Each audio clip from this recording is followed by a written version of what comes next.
Welcome to episode 7 of the survival series, and today is a bit of a special episode because we're fighting the Ender Dragon.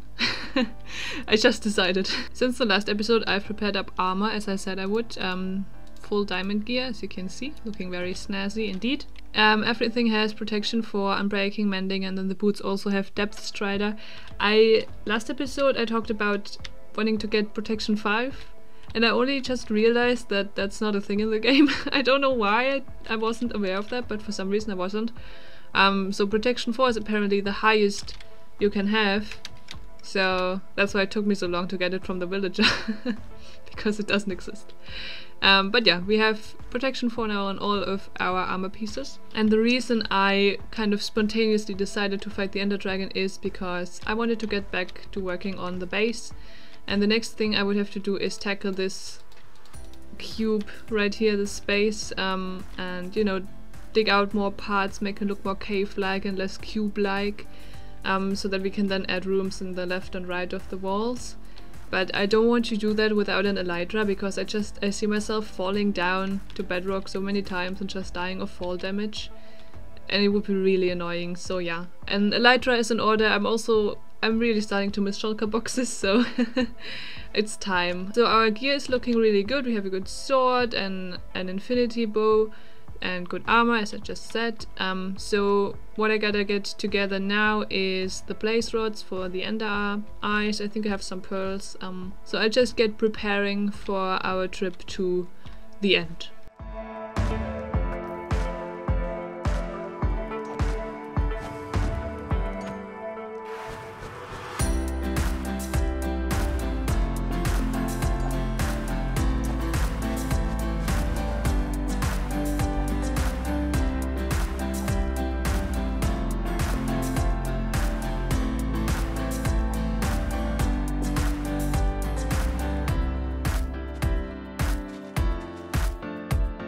Alright, I think I am well prepared now. One thing that I usually tend to forget is blocks, because you know, when you're in the end and you're exploring the end islands, you often have to bridge when you don't have an elytra yet, so blocks are very important. I have packed those. I also have enchantment books for when we get an elytra and an anvil to, yeah, get unbreaking on it so that we can actually use it without it dying within like 5 minutes. As many rockets as I can afford, and just other stuff that I will probably be needing. I probably am still forgetting something, as I usually do, but I can't think of anything else at the moment, so I think we just go for it. Okay, that's the direction. That's perfect. And let's... oh, it broke immediately. That's awesome. Good start. No, it's fine. So let's see where we can find that end fortress.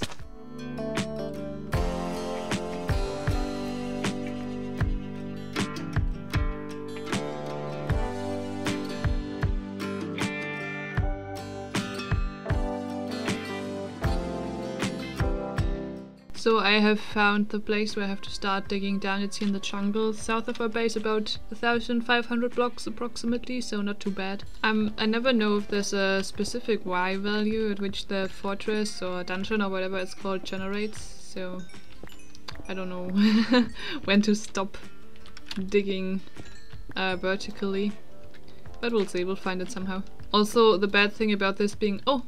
There it is. It's right here. Okay. What I was gonna say, the bad thing about this being in the jungle is that that's incredible. That's the worst biome for my frame rate, so bear with me down here. It'll get better as soon as we get to the end. Here's the library. Do these have chests? I think they do, right? I'm not sure. But I don't think there's anything particularly good in them usually. Oh yeah, there's one. Let's see what's in there. Just books and paper. Okay. Well, if I ever need books, you know. This is some weird generation. Yeah, that's weird, okay. And this leads nowhere as well. Am I being fooled by this fortress? I'm not sure where to go. Down here is just the library, I think. Unless there's another way out of it that I missed somehow. No. Well, I guess I have to break through some wall, but I don't... because it all just ends. There's no, like, other way I could go. And it can't be just this small, right? So, I don't know. Oh! Okay, here we go. Where is the portal? Nothing. Come on. Let's see what's down here. Oh, there it is. Okay, good, good, good. I'm gonna block that. Oh! Some fish. Don't scare me like that.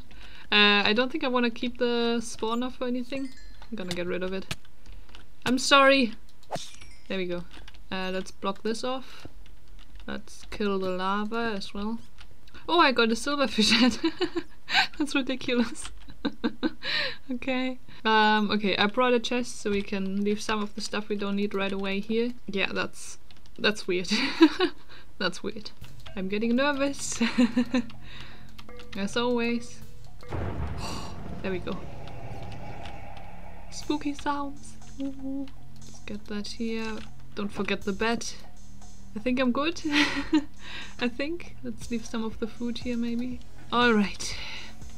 It's time to go in. Oh, okay. And immediately we need our building blocks to get over there.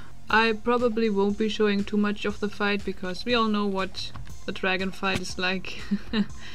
So we'll see how much I put into the video.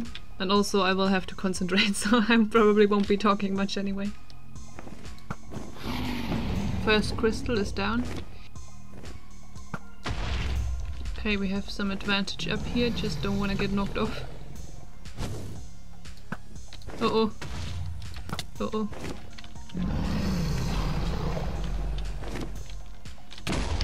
Okay, we got that. Ah! Whew, okay, I have everything back. Let's see, which ones are still left? That one for sure. Okay. Ah, not again. Oh! Okay. That didn't work the way I wanted it to, but at least I didn't die, I guess. I think I now have almost all of the crystals exploded. I'll look around in a second.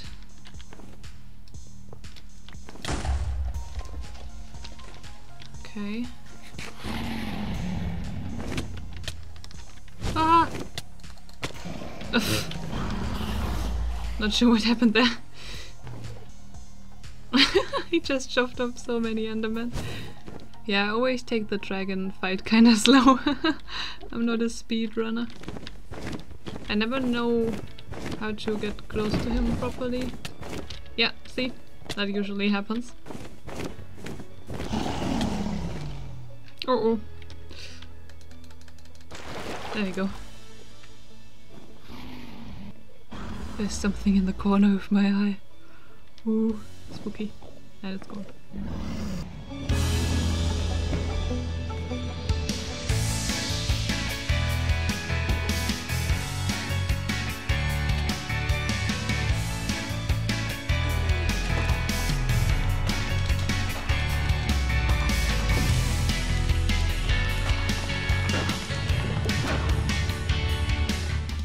Once again it took a while, a bit. Wasn't actually that bad, I think. I did worse before. But yeah, I never really managed to hit him while he's floating here above the portal. Because I always just get yeeted away. I'm sure there's some trick that I don't know. But anyway, there's the portal over there. But before we do that, let's get back to our chest. Oh, okay, I'm really happy with that. I can leave the dragon's breath here and the head. Gonna need the anvil and the books. And of course the rockets. I can't wait for the elytra, I'm not gonna lie. Let's go in again. And I have a few ender pearls from enderman that the ender dragon killed, so we can go into the portal. There we go. And go on a long search for an end city. It actually didn't turn out to be a long search. I found an end city relatively quickly, after a few minutes actually, with a ship nearby that, as we all know, holds the elytra. So here you can see me getting my hands on my very first elytra in the survival world.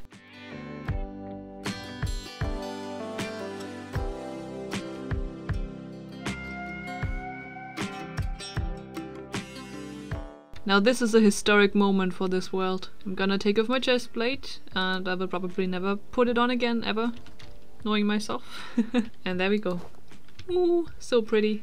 Yeah, my texture pack makes them look like wax wings, which I think is really cute actually. Very pretty. Finally!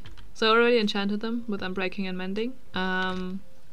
So I think it's time we can go on our first flight. Oh, exciting! I've missed this, okay. Oh, that's so nice. Yep, that's the thing I've been missing most, I think, in the survival world so far. Just being able to fall without danger and to get quickly from one place to another as well. I love it. I love it. So I will be exploring the end a bit more and see that I can get a few more shulker shells maybe. But I can't go too long because I don't have many rockets. But we'll see how much I'll get and then I'll return home and check back in with you. I'm back from the end and I didn't find any other end city close by. I also didn't stay for very long because I didn't want to use up all of my rockets right away. I really am in need of a gunpowder and sugarcane farm that's very high on the list. But this is what we got from the first end city, the only end city. And also there's the dragon's breath from the dragon fight. Yeah, so we can make at least 7 shulker shells, that's something, that's definitely gonna help. Also, I haven't done any building yet today. Let's change that. Now, all of my builds in this world so far have all had a very practical, technical use. For example, the villager breeder or the crops farm in the farmhouse. But this build is only for aesthetic purposes. Now, as I've mentioned before, I'm going for a very Mediterranean, Italy, ancient Rome or Greece type style for this area. And I visited Rome last year for the second time actually, and we went to a Leonardo da Vinci museum. And I've always really liked the style of Leonardo da Vinci's contraptions. He also does art, of course, but he also invented many contraptions. And I always like that style. They feel almost modern in their core or in the idea behind them or their technicality. And of course, they're not really modern technology, but you know, a bit more modern than you would expect maybe, but at the same time they're made of wood and white linen, and yeah, I don't know, I always really liked that aesthetic, so I wanted to bring it into this world right here as well. I thought it would be fitting.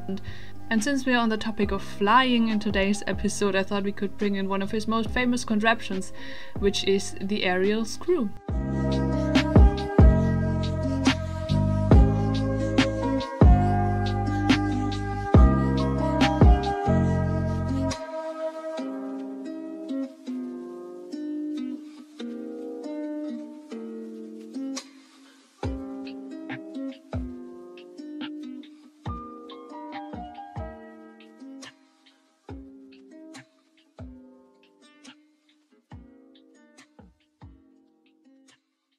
To finish off today's episode, let's take a walk through the area that I've been working on these last few episodes, because I've been adding lots more greenery and little details and I want to show it off. So I started by adding a bit more of this little vineyard design here behind the villager trading house, and just, yeah, as I said, more details, little stone pebbles and more grass all around the area to just tie it in. Little things like that really help, and I'm always a bit surprised when it does have that beautiful effect that it does.